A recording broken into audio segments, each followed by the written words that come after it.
All right, it's showtime. Hi, folks. As you know, our topic today is Annuities 101, Safe Money Planning. And I have to say that for this year in particular, this has been a really popular topic because of so many people today who are either retired or about to retire that are looking for safer ways to invest their money. And of course, annuities, because they're usually principally protected many times, come up in conversations between financial advisors and their clients. So because of that, and the varying opinions that many people, many financial advisors have related to them, many people are confused and hesitant when it comes to annuities. So because of this, I thought it was time again for us to tackle this topic in order to give my perspective on annuities. As I say this because every financial advisor has one when it comes to them, whether it's good or maybe not so good. And I certainly am no exception when it comes to that. Now, that being said, right out of the gate, I just want to say that it's been my experience that every single financial vehicle out there today has a time and a place where it can be a good option for a client, given whatever their specific situation is. So, to me, it's not ever really been the matter of whether some types of annuities are good or bad in general. It's really just been whether they're the right or wrong for any given situation or not. For instance, I personally have never written a fixed immediate annuity for a client. This is the type of an annuity that in order to get the very highest payment possible, the assets that are invested become irrevocable once they are invested. This means once you sign on the dotted line, that's it. You start getting a check every month for life, but you can't get your money back no matter what. Plus, to get the very highest monthly benefit from one, the annuitant usually has to forego leaving a death benefit to their beneficiaries as well. However, that does not mean that those terms are unacceptable in every situation.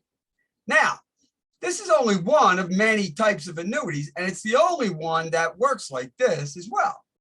However, I did consider writing one for a prospective client one time because she was 80 years old with a life expectancy of 85 to 87, and she needed the very highest monthly benefit amount possible. Plus, she had no significant relatives to leave her money to either. So in my opinion, she was the quintessential customer for this type of an annuity, probably exactly the type that it was created for. However, she's the only person I've ever considered for this type of annuity because of the extreme nature of its terms. So I think that it's fair to say that some annuities lend themselves to more common situations than others. This particular one, for me, just has been a lot less common. However, there may be other financial advisors that work more often with folks where this type of annuity is a good fit. This example, among many more, is exactly why I thought that we should take a deeper dive into annuities and examine the most popular types and the pluses and minuses related to them. We'll not only look at the most invested in annuities today and why, but we are going to look at some of the details that you should definitely know a little bit about before you make any decisions on whether an annuity is a good fit for you or not. Things like, what does it mean to annuitize an annuity? What type of annuities are better for income and which for investing for conservative growth? What is a rider and why would you consider adding one to an annuity? What is a fixed account inside an annuity? What are indexing strategies and what should I consider with them? What are the different fees that I should look for in them? What is guaranteed inside an annuity and what is not? Just to mention a few. So it's our goal today to not only give you the basics when it comes to annuities, but also some of the details that make them appealing and unappealing depending on your goals and preferences. Okay, now you guys have a clearer understanding of what we're going to cover today. Before we jump into it, I'd first like to thank each of you for joining us today to discuss this highly sought after topic. My name is Brian Dougherty of PLC Financial Solutions, and I'm your host along with my beautiful, wonderful partner in business and life, Rachel Dougherty. Say hi, Rachel. Hey there, everybody. Rachel will be the moderator for it as always, which means that she will be handling all of the comments and questions as we go along. Okay, so before we get started, let's take care of some general housekeeping first. In the screen, if your screen is not big enough for you to read, you can click on the View Options drop-down at the top right of your screen to make it larger. Also, you'll see that there are two boxes at the bottom of your screen. One called Chat, it's for your comments, and the other called Q&A for your questions. Please use them accordingly, and Rachel will respond to them in kind. Next, I'm sure that many of you are going to have questions about this material as we go along. However, since we have a good bit to cover and only an hour to cover it, I'm going to ask you to put your comments and questions in those boxes below, or you can actually email them to us at info@plcfs.com if that's easier for you. Because at the end, we'll be staying for some extra time to cover as many of them as possible. However, if we don't cover yours, we'd be happy to answer it by either email later or even a 15-minute Q&A phone call scheduled for another time. And Rachel will be posting a link for you to schedule that at the end. Next, this webinar is being recorded and it will be sent to everyone who is attending tonight. So don't worry about missing anything. You'll have plenty of time to check it out at your convenience. Also, because we want to make sure that you're all paying attention and that you also have a little bit of fun as well, before we answer any questions, we have a 6-question quiz for you at the end, as always. And the first person to answer each question correctly inside the comment box or chat box will win a $10 gift card to a store of your choice for each question answered correctly. So make sure you have that handy dandy notebook to jot down some notes related to some very special bullet points that I'll be pointing out as we go along. Finally, it's my obligation as a financial advisor and a fiduciary to inform you of our RIA's disclaimer statement, which is that our investment advisory services are offered through Fusion Capital Management, an SEC registered investment advisor, and we only transact business in states where we are properly registered or are excluded or exempted from registration requirements. Also, SEC registration is not an endorsement of our firm by the commission and does not mean that our advisors have attained a specific level of skill or ability. And most importantly, all investment strategies have the potential for profit or loss.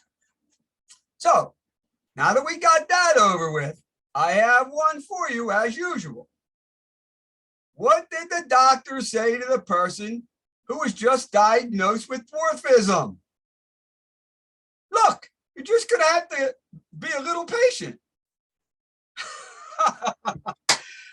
That was Rachel's joke. It was a little different, but that's close.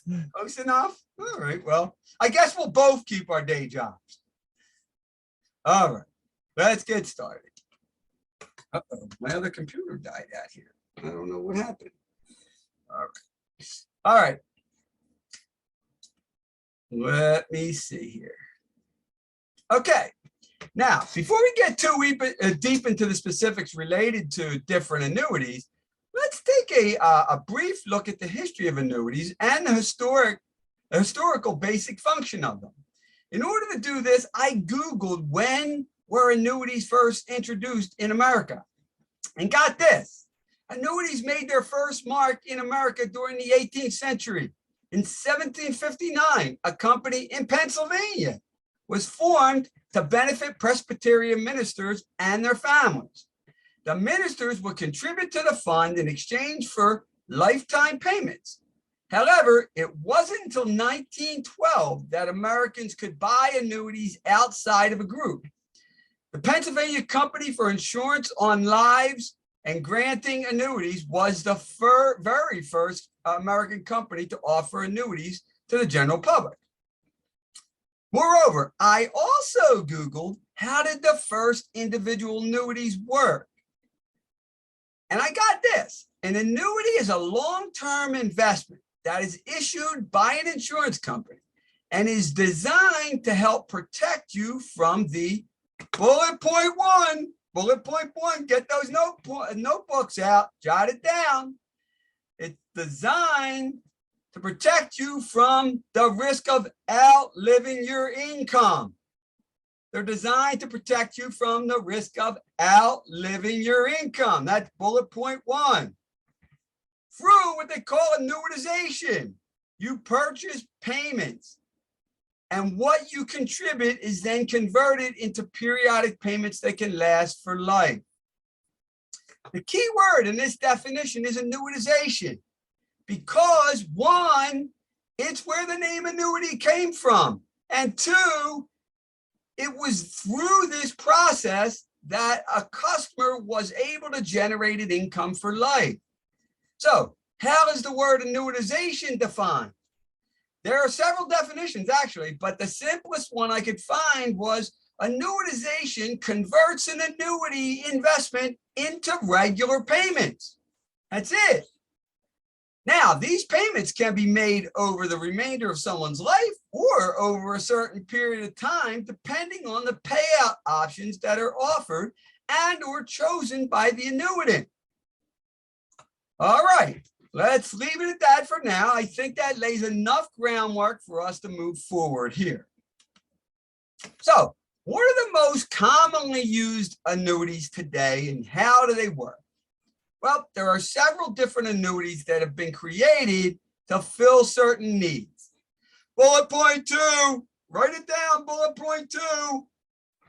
The most commonly used annuities today are, bullet point two, fixed annuities, that's one, fixed annuities, also known as an FA, fixed indexed annuities, also known as an FIA, and variable annuities, also known as VAs. So that's bulletproof two. What are the most commonly used annuities? One, fixed annuities, two, fixed index annuities, and three, variable annuities. Furthermore, all three of these types of annuities can also be classified in two more ways, which are immediate annuities and deferred annuities, depending on the customer's needs. This, of course, refers to whether an annuity is put into use right away, hence immediately, or at a later date, hence deferred. Okay, so now let's look at each of these annuity types and how they work. Man, I keep drinking, start losing my voice. Now, when it comes to fixed annuities, the basic characteristic for them is that they offer a fixed rate of return throughout the entire life of the annuity. That's a fixed annuity. This is the original annuity, actually. It will guarantee a certain upfront rate of return, which these days has improved greatly to anywhere between 4.5% and 5.5%. Highest that I've seen in a while. Depending on that's depending on the company that you're looking at, and due to the major, and that's due mainly to the fact that the Fed has been increasing the rates so aggressively over the last year. This also depends on the term of the contract, and they generally do not come with any income-based riders, which we'll explain in a little bit. So to get income for life from one of these types of annuities, you usually have to annuitize the contract. So I'll explain that a little more too. Now, one of the most popular fixed annuities is called a multi-year guaranteed annuity, or a MYGA, M-Y-G-A. They're mainly sold to compete directly with short and medium duration CDs and bonds. And they work very similar to them too, but they have historically offered slightly higher returns and longer durations to lock in the rates, usually between 2 and 7 years. MYGAs were created by insurance companies in order to compete with the CDs that banks offer. Some of the major differences between the two are that CDs do not offer any type of liquidity during the locked-in rate period, while some MYGAs, not all, offer either liquidity on the interest that is earned or anywhere between 5 and 10% of a free withdrawal that's offered. And that's offered during that guaranteed rate period, whatever it is, 2, 4, 5, 7 years.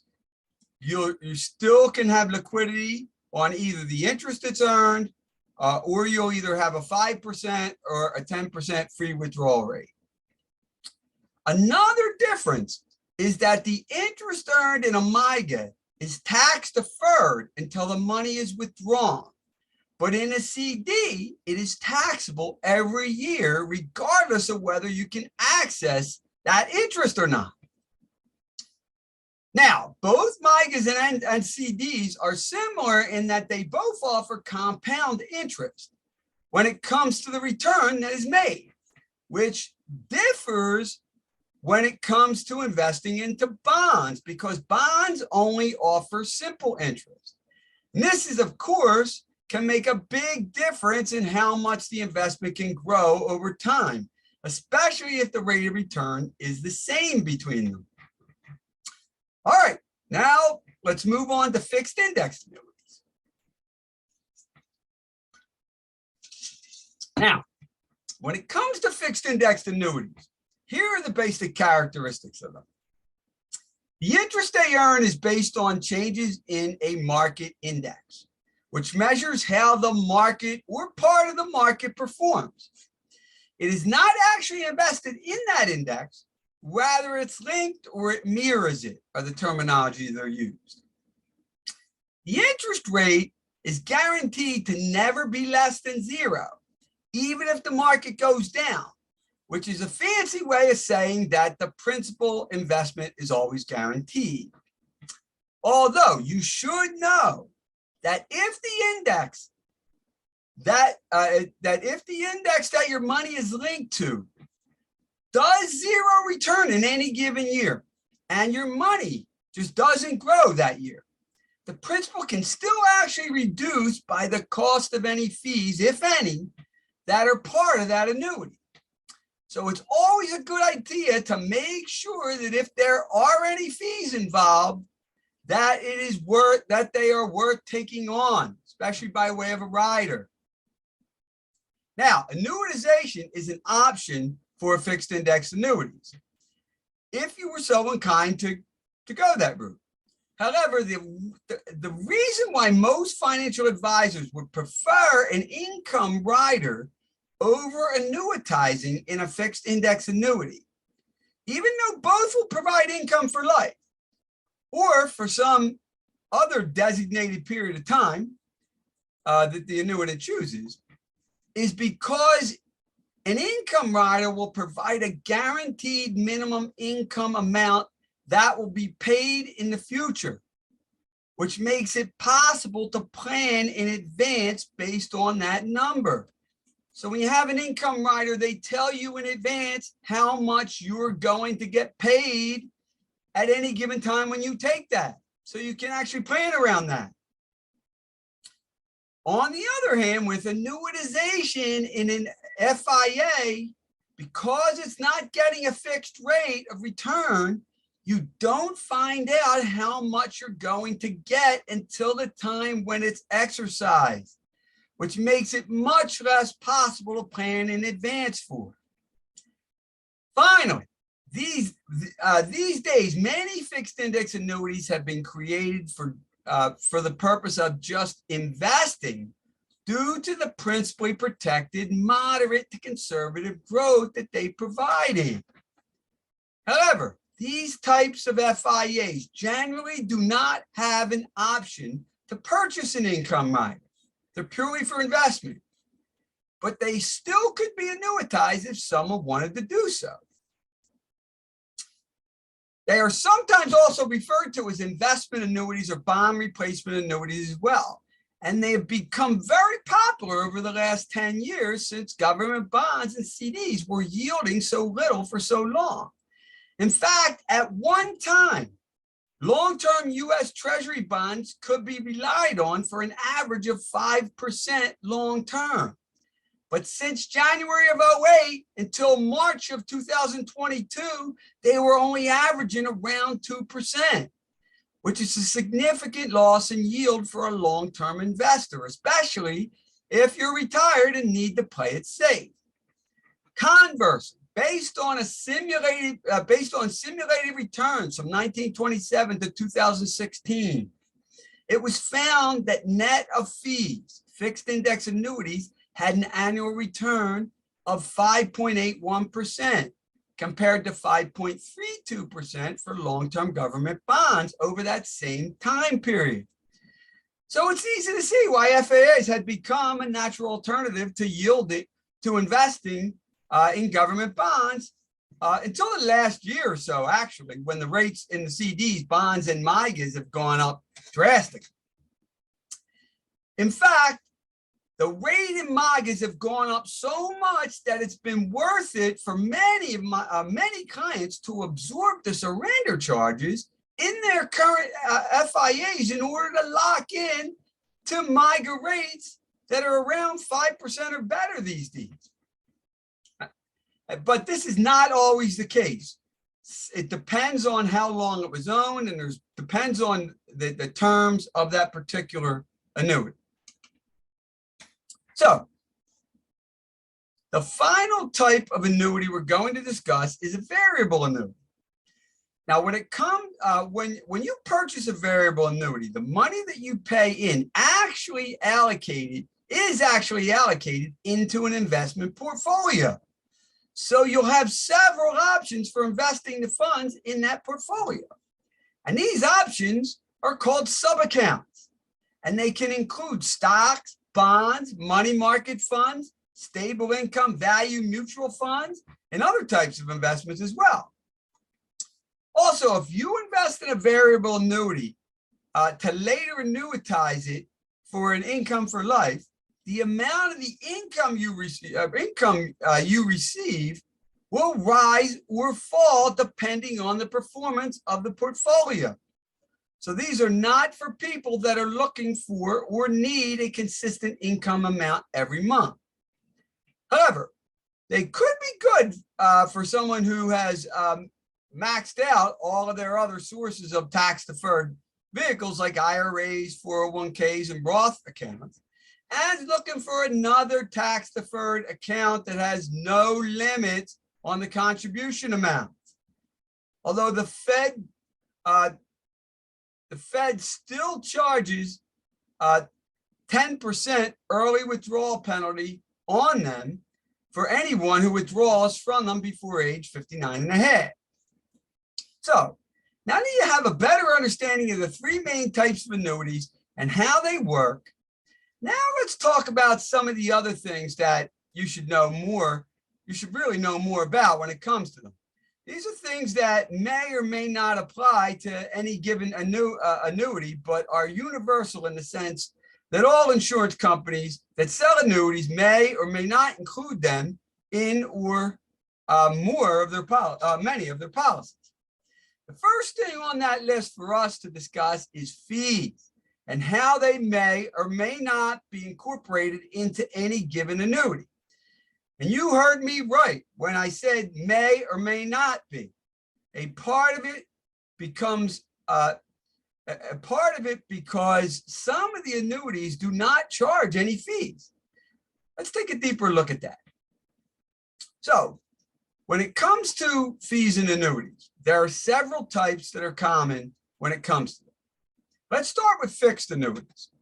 Bullet point 3, get out the notebooks. Bullet point 3. They usually do not charge upfront or annual fees, but instead they'll reduce their guaranteed rates as compared to what the market bears, which will allow them to apply the difference to any internal fees that are incurred.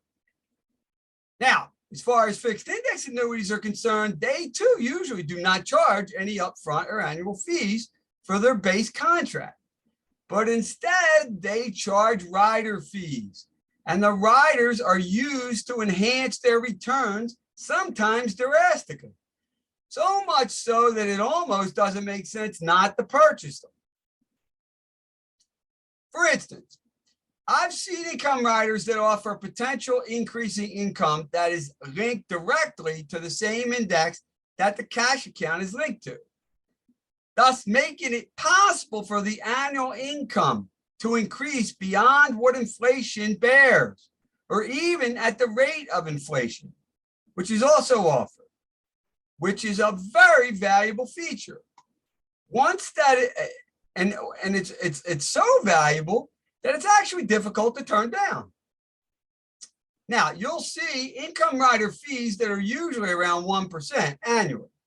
Liquidity rider fees that are usually around half of a 1% to 60 basis points, and even index strategy fees for historically well-performing actively managed index that are offered that can run anywhere from 1 to even 1.75% of any assets that are linked to them. This is just to mention a few because there are many types of riders available and associated with fixed indexed annuities, and we're gonna discuss several of them shortly. Next, when it comes to the fees related to variable annuities, they get a little bit more involved. Here are the most common ones. The mortality expense fee, also known as the M&E fee. This is an asset-based charge applicable only to variable subaccounts that usually can't increase during the life of the contract. It covers death benefit costs and guaranteed ability to annuitize at a rate established in the contract at the time of the purchase. This fee can cost up to 1.5% of the account value annually. You'll also see administrative fees. This is also an asset-based charge covering the maintenance of the contract, including record keeping and other administrative expenses. You can expect to pay up to 30% of the account value, or 0.3%, 30%, can you imagine that? Of the account, so 0.3% of the account value. Now, there's also the investment expense ratio fee. This is an investment advisory or management fee. It's also an asset-based charge used to pay the portfolio manager of subaccounts, and you can expect to pay up to 2% of the total value of the annuity, of the assets annually. There are also some common optional fees that are involved. One is an income rider fee that's called a guaranteed life withdrawal benefit. Another is called an enhanced death benefit rider. So these are the most common fees associated with these types of annuities that we've discussed today. Some of the most common riders with these annuities are as follows. But before we get into that, let's first define what a rider is. It can also be referred to as a floater or an endorsement. And simply put, it is an optional add-on to an insurance policy. Also, so you know, its opposing cohort is something called a waiver. And it simply put is the surrender of a right or privilege within a policy. But we're not really going to get too deep into waivers. So here is the list of the most common riders that we see today. You got a guaranteed withdrawal benefit rider. So this allows you to have a guarantee of a certain amount of withdrawal. You got a lifetime income benefit rider. What did I do? Jumping around. Death benefit rider. Long-term care riders. They got a cost of living rider. So they can actually buy the cost of living increases. You got a refund of premium rider. A waiver of premium rider, which would then, if something happens, you wouldn't have to pay the premium, or you could get your premium back. Got a liquidity rider, which will allow you to liquidate and get your full premium back. Usually you don't get any of the gains, but you just get the premium. And commuted payout rider. I've really never seen that. Which enables you to withdraw a lump sum from your annuity without a surrender charge applied. It's always a predetermined percentage of the cash accumulation. Guaranteed minimum accumulation benefit rider, a guaranteed minimum income benefit rider. So you can get a certain minimum of income. So these are some of the most popular riders that we see. But there are actually many more, and always new ones being created by the various insurers out there today. All right, now let's discuss the various options available for interest to be attained in these annuities we've been looking at. There are several different options in which assets that are invested into these various annuities can grow or be credited, which is the technical term that is used when discussing the return that annuities get. We call it crediting. First, in fixed annuities, like we discussed before, there is a guaranteed rate of return that is predetermined upon purchasing it. The assets are invested into the insurance company's general account, which normally is invested into either government bonds or the highest quality corporate bonds available. Next, when it comes to fixed indexed annuities, there are usually a dozen or so options to choose from when it comes to pursuing growth on your money. The first of which is what is called a fixed account. And it usually is equivalent to investing in short duration bonds or CDs. Today's range being anywhere from 3 to even as high as 4.5%, depending on the insurance company. There's some of the highest ones that have been around in a long time now. I don't think they're going to stay real long. As the Fed starts dropping the rate, they're going to drop that quickly.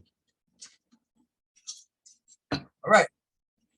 The remainder are usually variations of 5 or 6 different indexing strategies that are based on either actual stock market indexes like the S&P 500, the NASDAQ, and the Dow Jones, or have been actually created just for the use in some indexed annuities, usually by the insurance companies themselves and or in conjunction with a third-party mutual fund company, money manager, or consulting firm like Morningstar, American Funds, Fidelity, PIMCO, those types of money managers. Now, when it comes to these indexing strategies, they're usually named after the index and terms that they offer. Then they will also be given terms related to how the return that the index generates will be applied. For example, if you look on this chart here, if you look on the chart here, it says anniversary information on it. The second line down under the fixed account, it refers to the indexing strategy that is offered as the P2P S&P 500. This is the annual point-to-point S&P 500 index that they're offering. It then proceeds to show the terms that they are offering it at for the upcoming year. As you can see, the starting point is at 4,346. And actually, we just We're actually just over that. We're coming on to 4,400 in the S&P right now. Now, there's no index margin or spread on this particular one, and it has a 20% participation rate, which means that whatever the index does, the annuitant will receive 20% of that index. Then there are actually no strategy fees, caps, or interest credit factors on this particular one.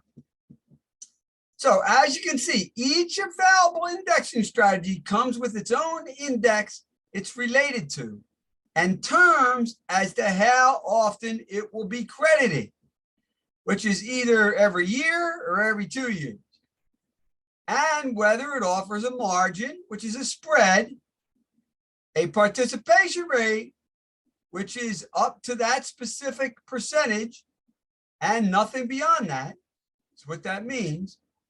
A cap percentage, which means that they will only apply a return up to that rate, nothing higher than it, or whether they are charging a fee for that specific indexing strategy.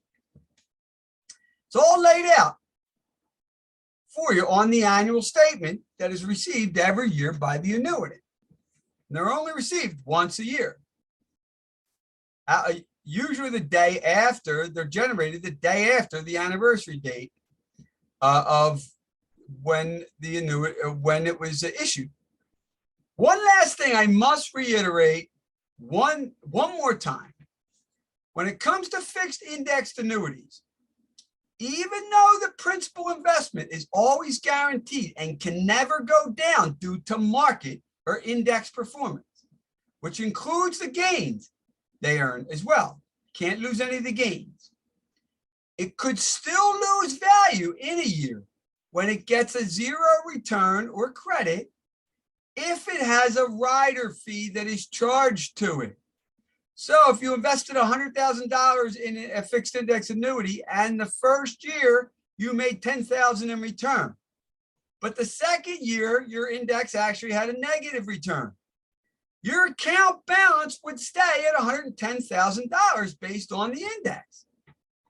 However, if you had a 1% income rider fee, that $110,000 would actually be reduced by $1,100, leaving it at $108,900 due to the fee being deducted.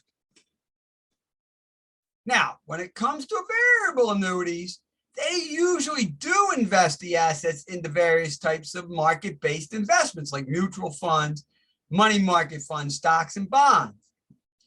But as I mentioned before, they are referred to as sub-accounts inside of funds or stocks and bonds.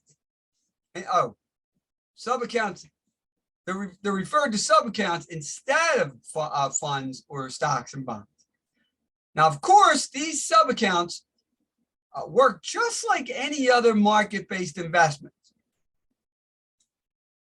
Jumped on me.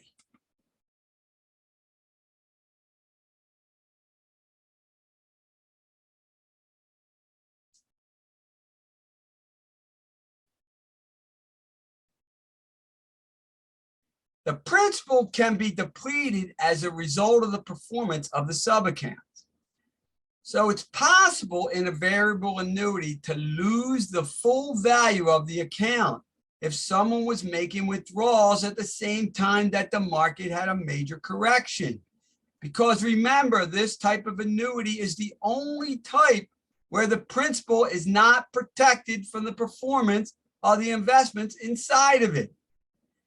Now, the last thing that I want to mention about indexing strategies that are offered within fixed index annuities is that you have to keep an eye on them every year or two, depending on when their credits are applied, because the insurance companies are not obligated to offer you the same terms on them once this occurs. So once that year or 2 years is up, they can raise or lower the rates. So you want to make sure you keep an eye on that. they reserve the right to change those strategies based on to whatever current market conditions are. This means that the terms of the indexing strategy that your money is gaining interest from can either improve or worsen based on current market conditions. Now, to be fair, though, it's been my experience that all of the insurance companies that I've dealt with want to offer the best returns to their customers. So rates move up as much as they move down, and it's purely market driven. Also, at the time of this periodic change, these periodic changes, there may be some new indexing strategies that the insurance company is offering that have better potential returns than the ones that you started with.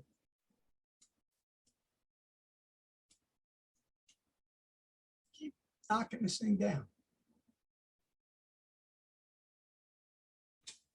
So like I said, you really need to watch them. You keep close watch on these year after year, because you can only get 3 or 4, you only get a 3 or 4 week period right around the anniversary date for you to make changes to them, which most of my clients know that I recommend doing from time to time. All right, that covers the options for growth in these annuities. Now let's move on to discuss the penalties that can be incurred within them. Now, when it comes to penalties inside of annuities, it's actually pretty straightforward. Every annuity has what is called a surrender period. This is a period of time that lasts usually between 1 and 14 years, most commonly between 1 and 10 years, depending on the type of annuity. During that period, that time period, if you withdraw more than what is known as the penalty-free withdrawal amount, which is usually between 5 and 15%, but usually most commonly 10%. Then you will incur what is known as bullet point 4. Bullet point 4, come on, get those handy dandy notebooks out. Bullet point 4, you will incur what's known as a surrender charge if you take out more than that free withdrawal amount. This is a charge that is only applied to the amount that you withdraw above that penalty-free withdrawal amount. So if you had, say, 100K in an annuity and it had a 10% penalty-free withdrawal percentage, you could take out $10,000 without a penalty. But if you took out $12,000, then the extra $2,000 would incur a penalty to be deducted from your account, not from your withdrawal amount. You'll get whatever amount you withdraw, they're going to deduct it from what's left in there. However, after the surrender period's up, you can take out as much as you want, whenever you want, and there will be no longer any penalties involved. Now, the only other potential reduction that can apply to withdrawals that exceed the penalty-free withdrawal amount, something called a market value adjustment, or otherwise known as the MVA.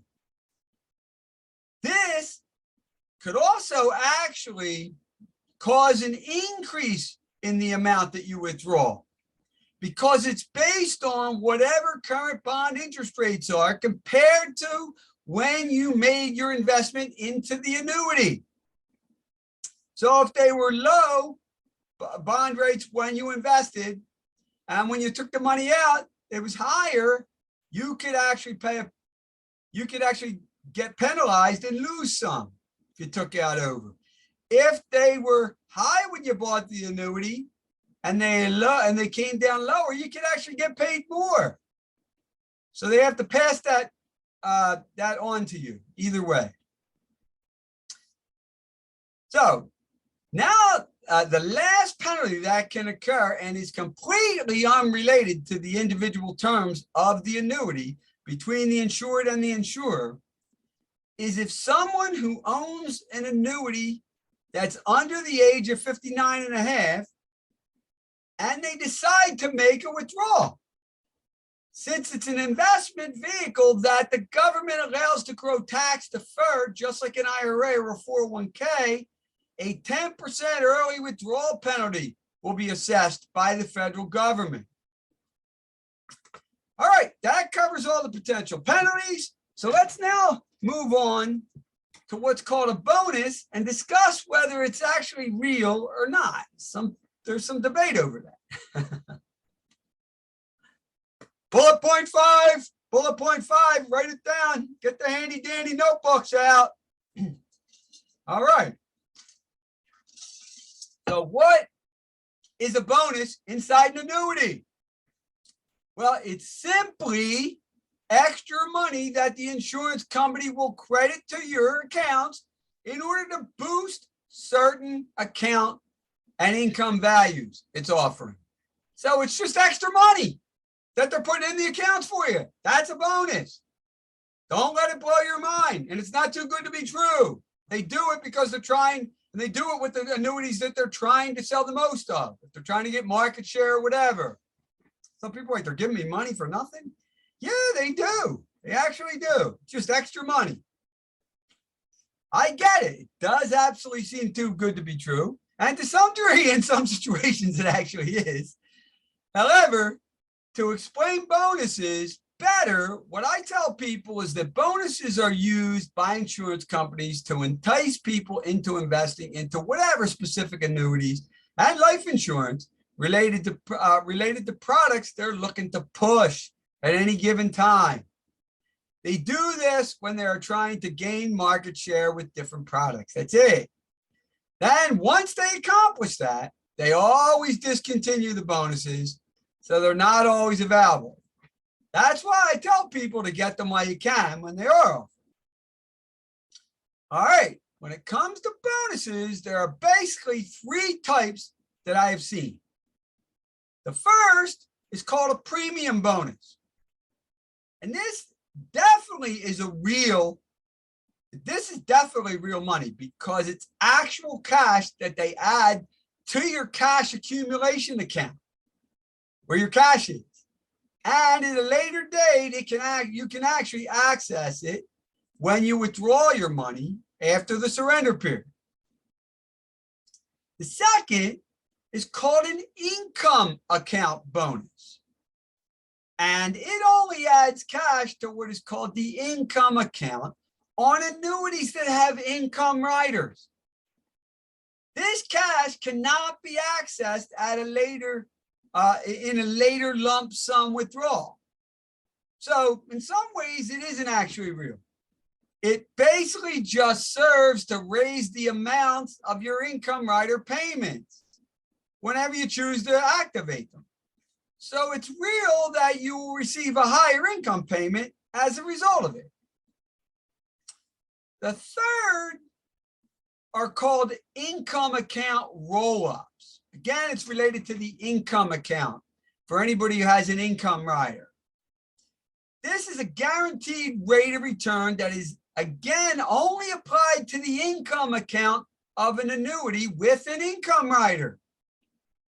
Those roll-ups can range from anywhere from 3 to 10% that I've seen, and can be added for up to 10 or 20 years prior to activating the income rider. Just gives people incentive to put off taking the income. Then once the income rider is activated, they stop applying it to the income account. That's it. It's done. Again, these just serve to provide higher income payments at a later date. So if you're not aware of how most income riders work, let me explain that once someone purchases an income rider, there then becomes two different types of accounts that are tabulated within the annuity. One is called the cash accumulation account. And that's actually where your real cash is.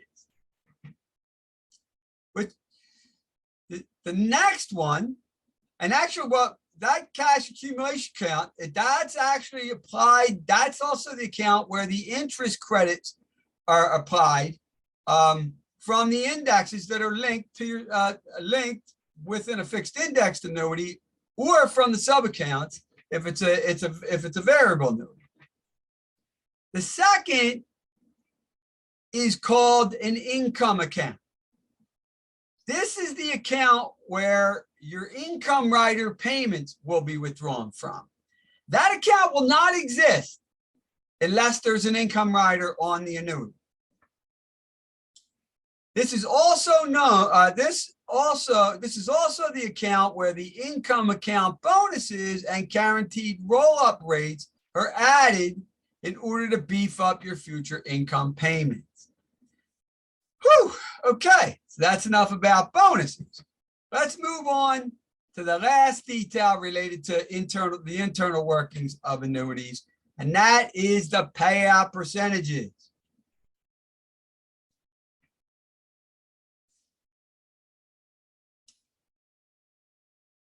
Well, the last piece of the puzzle that you definitely need to know when it comes to the income rider based annuity is bullet point 6, final bullet point, bullet point 6.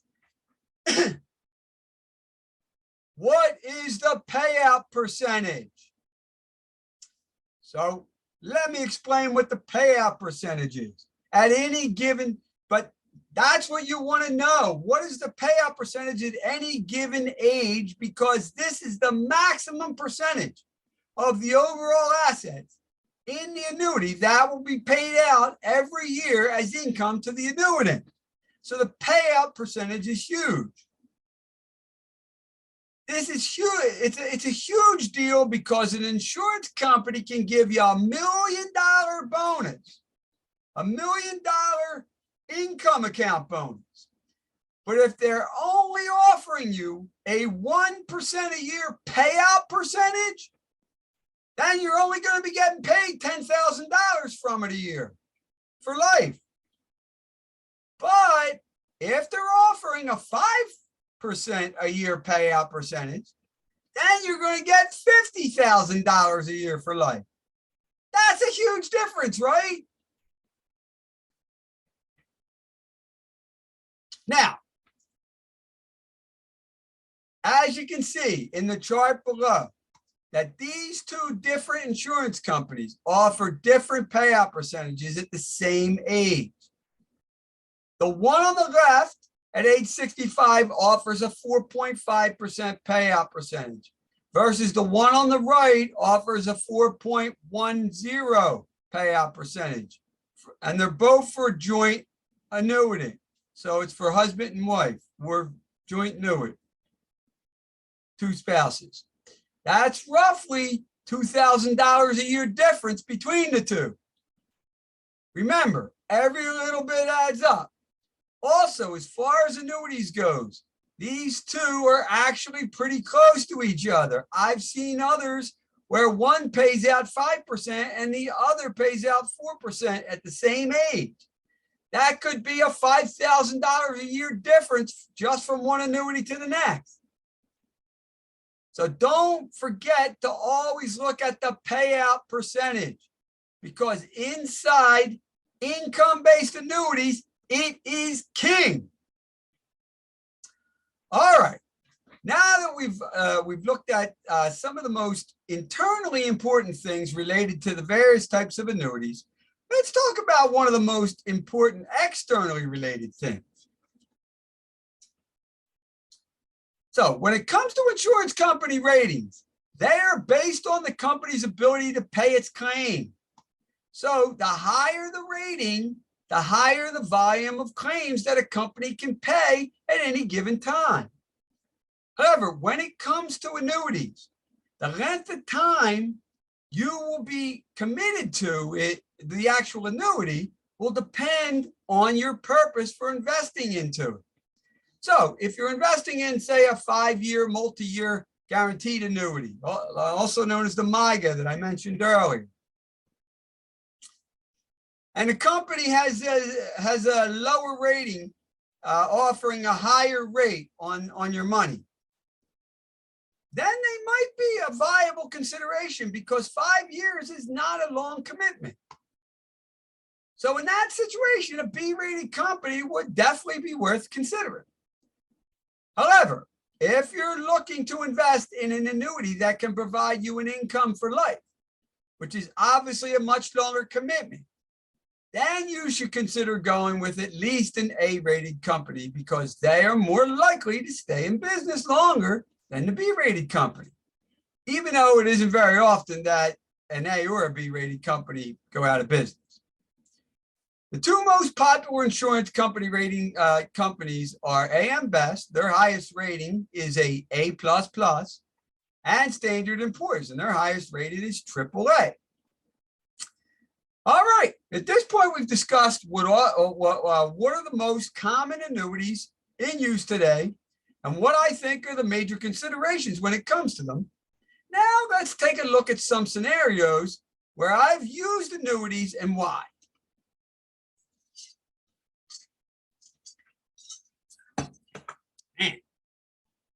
Coming down to the end here. All right, folks, these numbers are from actual client of ours when we met her 3 years ago. This is Sue Smith. Of course, we changed her name for privacy's sake. Right? You can see that she had a total of $328,000 at that time, and she was age 61.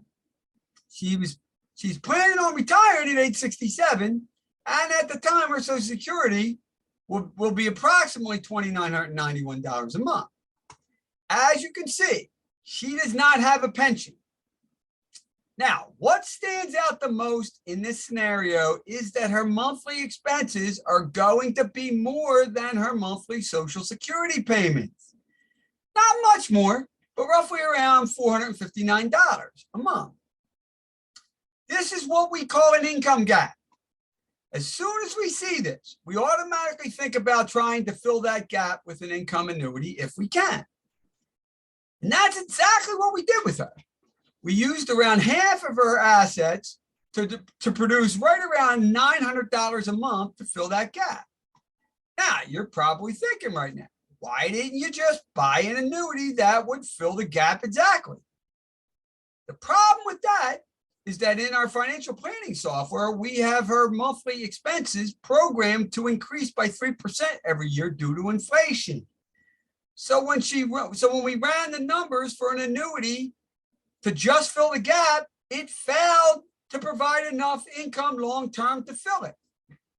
In fact, this particular income annuity also has a market-based increase that is applied to the payment annually based on how well the indexes do that are linked to it.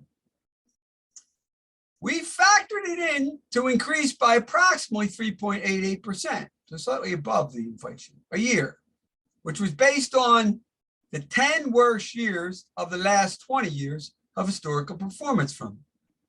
So now let's take a look how it played out inside the retirement planning software. Okay, how this works is that we first had to enter all of her personal information into the financial planning software. Things like her date of birth, desired retirement year, amount of Social Security, pensions if she would have had one, her fixed expenses, her estimated one-time expenses, like a new car, vacations, holidays, home repairs, etc. Her debts, like mortgages and credit cards, school loans. Also, the amounts that she has in each of her investment accounts, like 401ks, IRAs, brokerage accounts, etc. And then their averaged long-term returns.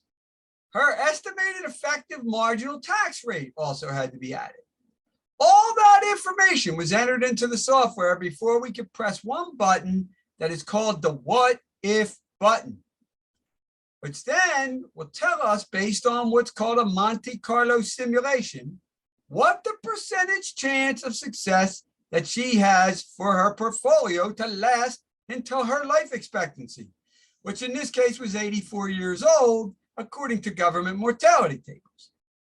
Well, as you can see, based on the photo on the left, when we did that, it told us that her portfolio had a 78% chance of it lasting. So because she had that income gap, we decided to implement an income annuity that was available to us at that time. And once we did that and retested it, as you can see, we did in the slide to the right here, our software was then reading that her money had a 100% chance of lasting. This was how we knew definitively that the income and annuity was a good choice for her. Now, it does not always work this well. It depends on the size of the income gap.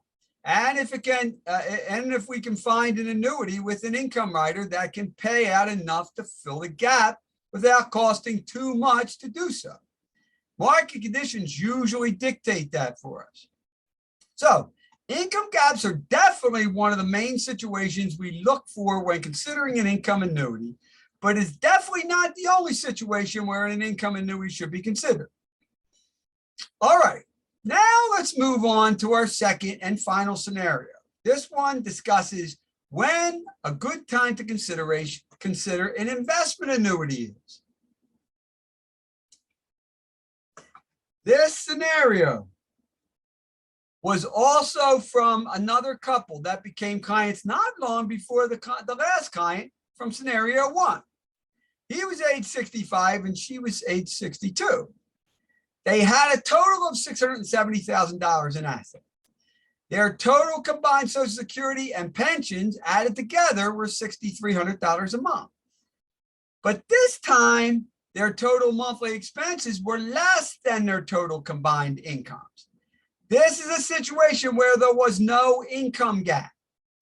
So then the next thing we look for is how well their portfolio will perform under a market-based stress test.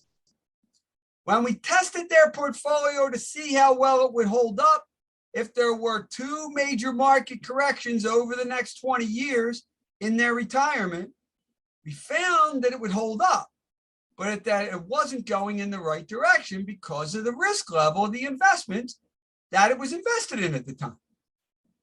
So the challenge with pulling back the risk of a portfolio these days is that the traditional way that we would do this in the past was to just move a larger percentage of the assets into high quality government bonds, which of course are not principally protected, as many investors recently have experienced the extreme side of due to the Fed raising the rates so quickly that some of the long-term treasuries lost as much as 35% of their value. Now, like I said earlier, historically, they had averaged right around 5% from their inception in the late 1800s until right around 2011. But over the past 10 years, they had dropped down to a little over 1.9% average until the past year, where they finally got back up to where they had been before. So in order to make up for this, many financial advisors have started to incorporate fixed index annuities to make up for some of those long-term bond deficits. In fact, not long ago, some studies were published by a pretty reputable professor from Yale named Roger Ibbotson, where he back tested both bonds and fixed index annuities all the way back to 1926, and he discovered that fixed index annuities had overall averaged 5.81% versus 5.32% for bonds. However, that study was done in 2016, and it didn't include the bond rates for the last 6 years, which had been the lowest in the entire history of bonds. Again, prior to the last 15 months or so. That all being said, Ibbotson also made a recommendation at that time for everyone to start adding fixed index annuities into their portfolios as a third non-correlated asset class, meaning that the performance of the FIAs did not directly go up and down at the same rate as stocks and bonds did in their respective markets. So that's exactly what I applied to this kind of portfolio. It ended up being a 40% equities, 30% short bonds, which are actually a combination of short government bonds and corporate bonds, and 30% of fixed index annuity. let's take a look at how the combination of asset classes played out in our planning software when compared to what they had. As you can see, the photo on the left, which was their original portfolio, has a steady decline of assets up until their life expectancy. And the photo on the right, which was the new 40% equities, 30% short bonds, and 30% fixed indexed annuity portfolio, has a steady incline of asset growth. This is mainly because adding an FIA or even a MYGA annuity these days to their portfolio would allow it to reduce the overall volatility and downside potential.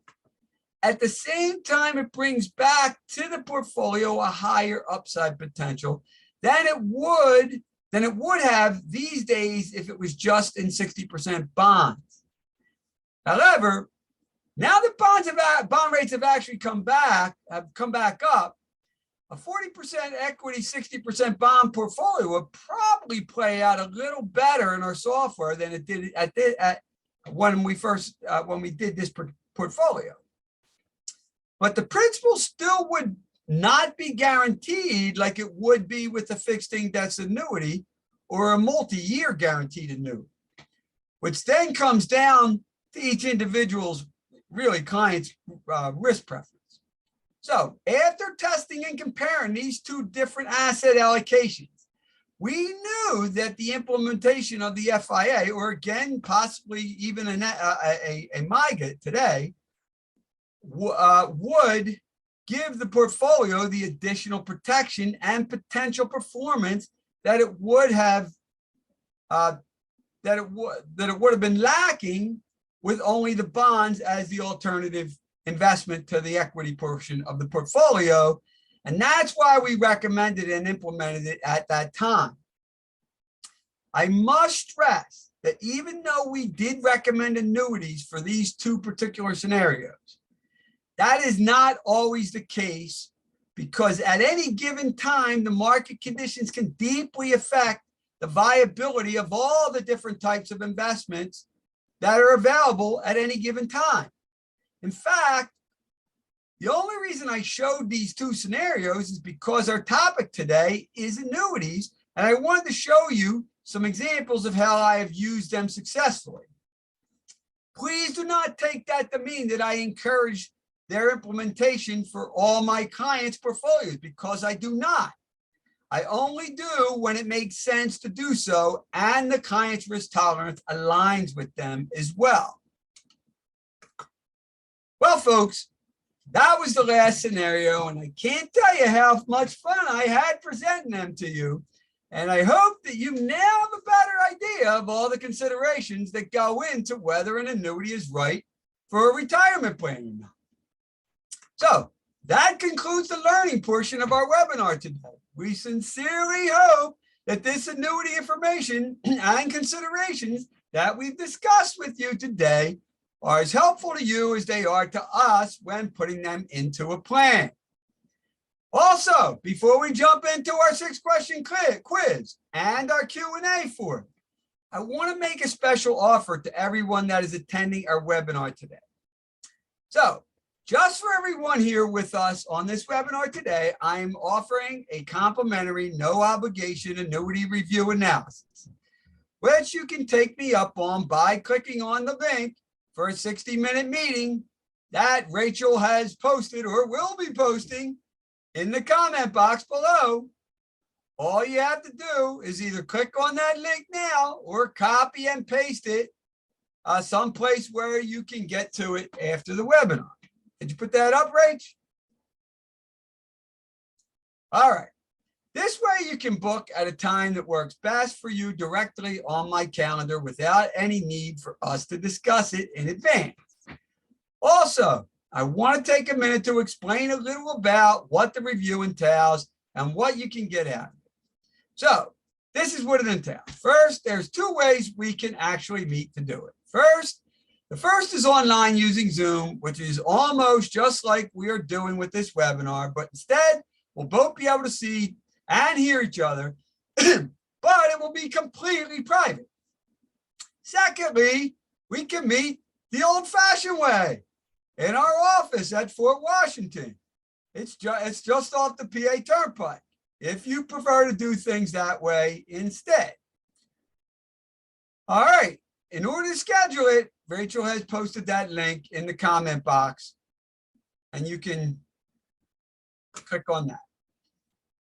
Finally, the review itself is a two-step process. One, we meet to gather all the information that I'll need to do the review. Secondly, we'll meet a second time to go over the results of it. Finally, what you can get out of it, this is a clear understanding of whether any of the annuity considerations that we discussed today can be applied to your plan in a way that can help improve it or not. All right, folks, we're now going to jump into our 6-question quiz and our Q&A session. All right, let's do it. Remember, get those handy dandy notebooks out. Question number 1. What risk does an annuity protect people from?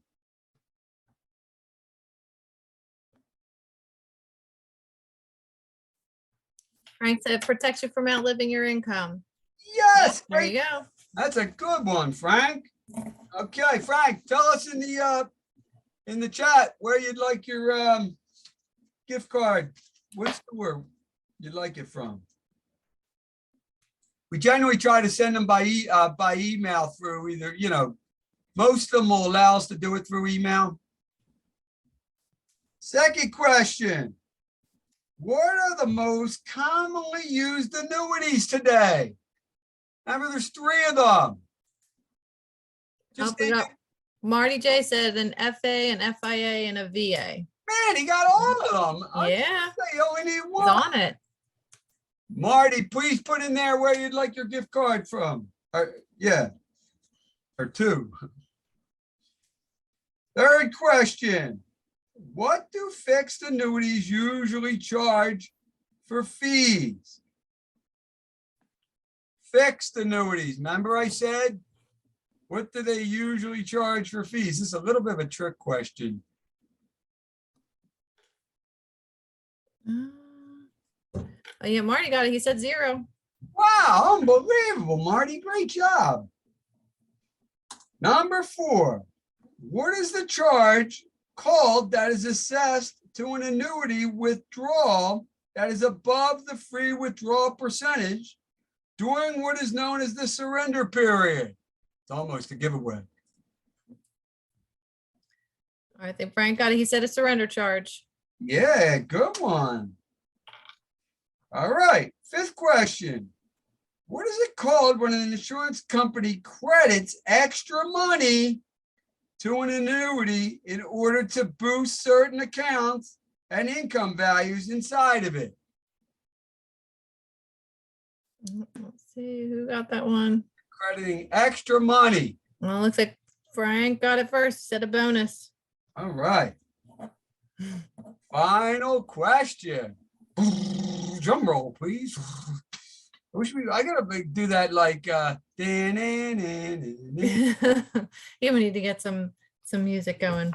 Yeah. You need to get your own theme song. Yeah. At some point we will. All right, final question. What is the name of the percentage of the overall assets in an annuity that will be paid out every year as income to the annuitant? What is the name of the percentage? All right, does it? Marty got that one too. He got payout. Yes, awesome job, guys. Killed it. This was a little harder, this one, wasn't it, Rach?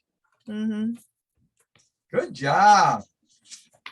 All right, let's go into our Q&A. Got anything there? Yep. So there's let's see here. First one is, are annuities the best solution to get guaranteed income for life like a pension? Oh, best solution? Yeah, listen, they could be the best solution for any given person, depending on what, what level of guarantee and security they want. They want. There are other ways to go about it through investing that won't have a guarantee from an insurance company, but could be done through certain government bonds, which are guaranteed by the government, and most likely will give you a higher income. Occasionally, you've run into an annuity that gives an unusually high income. If it's, I use A-rated companies, I stick with for anything long-term lifetime payments. So they're hard to find. The A-rated companies are a little hard to get the super high income from. So again, I think they can be for a person if that makes them feel most comfortable, and if they feel comfortable with the amount of money they have to invest in it to get a certain amount of income. But I wouldn't say this are using the best solution. I think best is, it's the beauty's in the eyes of the beholder a little bit. So there are other real good ones that aren't annuities. Right. I think it just comes down to comfort level, right? Like what somebody's comfortable with and what works Exactly. for them. Yeah. All right. There's a couple questions here in regard to fixed annuities. Says with a fixed annuity, how soon can you take the money out? Is it 59 and a half? Well, all annuities, since they're tax deferred, you can't take it out before 59 and a half, whether it's fixed or not. Just because the government, anything tax deferred, that's the rule. Okay. And the other part to that question, in regard to a fixed annuity, what part of the fixed annuity is taxed? Is it just the interest? If it's a non-qualified fixed annuity, it would just be the growth on the way out. There are various kinds of annuities where they will do it, use a formula where every payment that comes out, a certain percentage is non-taxable, a certain percentage is taxable. And then there are other ones where they will they will consider the first amount that's drawn out up to the total amount of the growth, all growth. So let's say you start annuity and you made a $100,000 annuity, you made 30,000 on it in growth over the time. They're going to consider the first 30,000 out growth, and you're going to get taxed, right? Until you pass that 30,000. There are other ones that will do it per payment. So it just depends on the type of an annuity that you go into when it comes to that. How you take that income. Got it. Okay. So, a couple more here. Which annuities have the worst fees in them? Well, historically, variable annuities have had the worst fees. They've improved a great deal over the last, I'd say 10 years, because they were really getting a bad rap for long. I mean, there was some of them that, people were in like 5, 6, 7%, it was crazy. But they honed in on them a lot, and I'd say, but still nonetheless, overall, they're going to probably be the worst variable annuities. Gotcha. Okay. Couple more questions here in the Q&A. It says, is the availability of annuities and their offering is a shopping experience and a company rating? Say that again. Is the availability of what do you mean? I'm trying to, I think it says, is the availability of the annuity, and they're offering. I'm not quite sure I understand the question. It's in the Q&A. Can you see it, that one? It's on email. It's in the Q&A. Mm-hmm. Is the availability of annuities and their offering is a shopping experience and company rating. So are you talking about, are they talking about the offering that I may offered? If you know, when if you're talking about the offering to analyze the annuities, yes, absolutely. I always go through, you know, the company rating and everything that has to do with the annuities that when I'm doing the analysis. That's what he's talking about.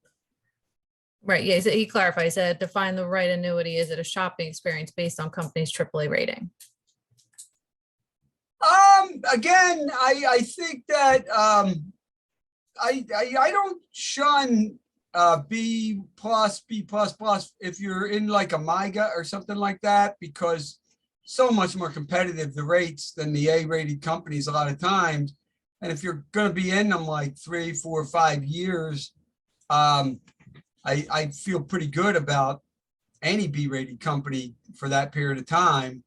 But if you're talking about an income annuity, yeah, you want to make sure you understand what the rating of that company is. You're talking about income for life or something along those lines. Yeah, you want to make sure you got a strong company, at least an A. Right. Okay. And in the an income annuity, is there a waiting period where the monthly payment begins? Some do and some don't. There are some that will start it immediately, right? And you can start the annuity now, that they're hence the immediate annuity. Mhm. But there are actually in fixed income annuities, there are ones that will start immediately and ones that you know, have a delay. Generally, I've dealt with the ones that will start immediately because you like that kind of flexibility. Right. But now is that starting at, that's not before 59 and a half though, right? You can't annuitize it before 59 and a half? There is something called a systematic withdrawal that can be done from age 55 on. So there is a way to start it at 55. But generally, just kind of intermittent withdrawals and what have you has to be 59 and a half. All right, there's a few more emails here. So it says, you know, when would you not recommend an annuity? That's a good question. So I there are times when we just came out of a period and we're approaching getting out of a period. Like certain kinds of annuities I won't recommend. Like there was a time when I was feeling much better about fixed index annuities going back 5, 6, 7, 3, 4, 4, 5, 6, 7 years, because they were doing so well with the indexes, and they're not directly correlated with the investments, but they are related to the indexes, and but over the last I'm going to say 3 years, I really have been kind of cold on them because they lowered the participation rate so much and the cap rate so much, strangling down any possibility of interest.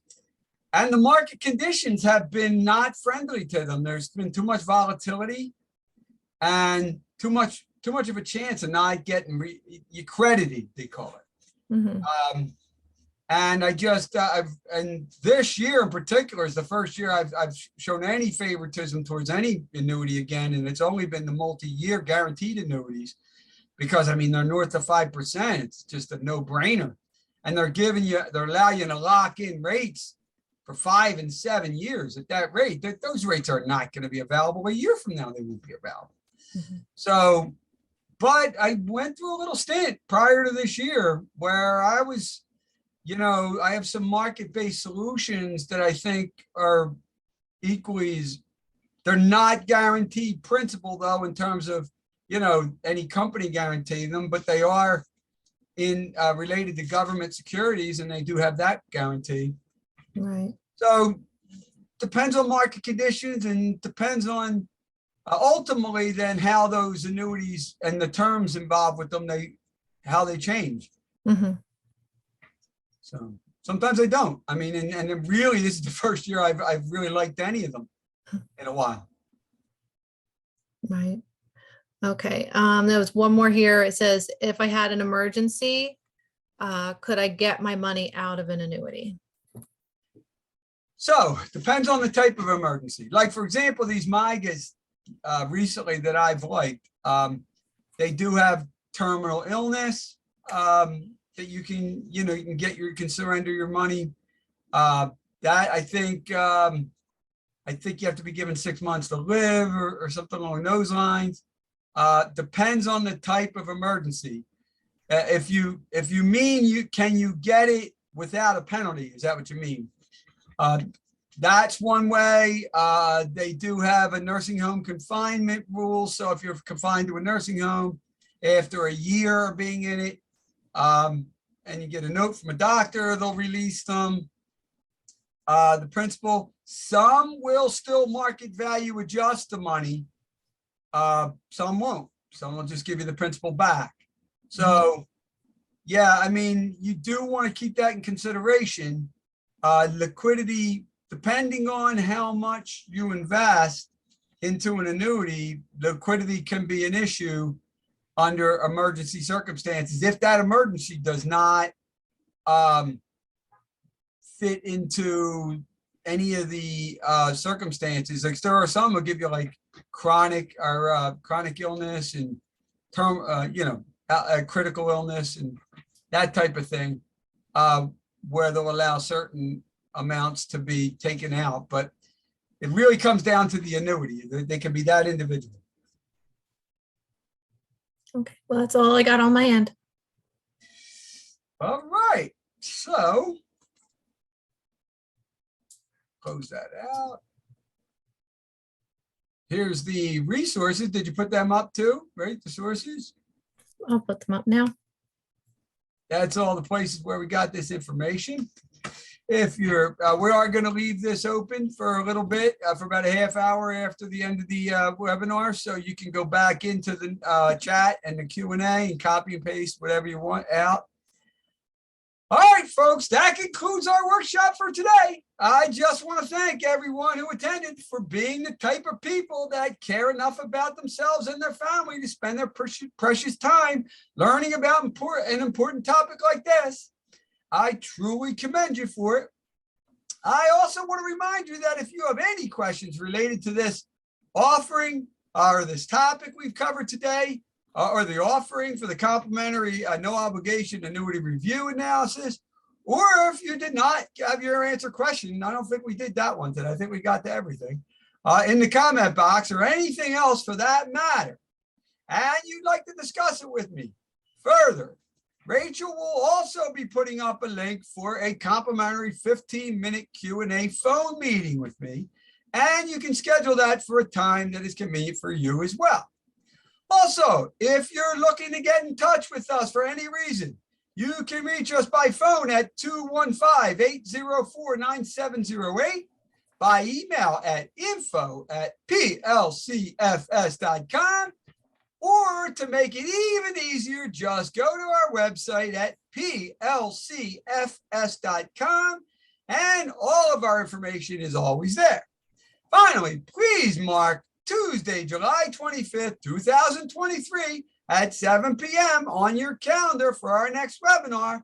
We will be announcing the topic soon. Remember, we usually do them on the last Tuesday every month. This was the exception because we're going to Niagara Falls next week, right, Rach? 3 years in the coming, in the working, and the, what do you call it? Finally lined it up. Yeah, and we had to get the passports, the whole deal. So with that said, have a great end of your June and an even better July. And we will see you next month. Good night, folks. Night, everybody.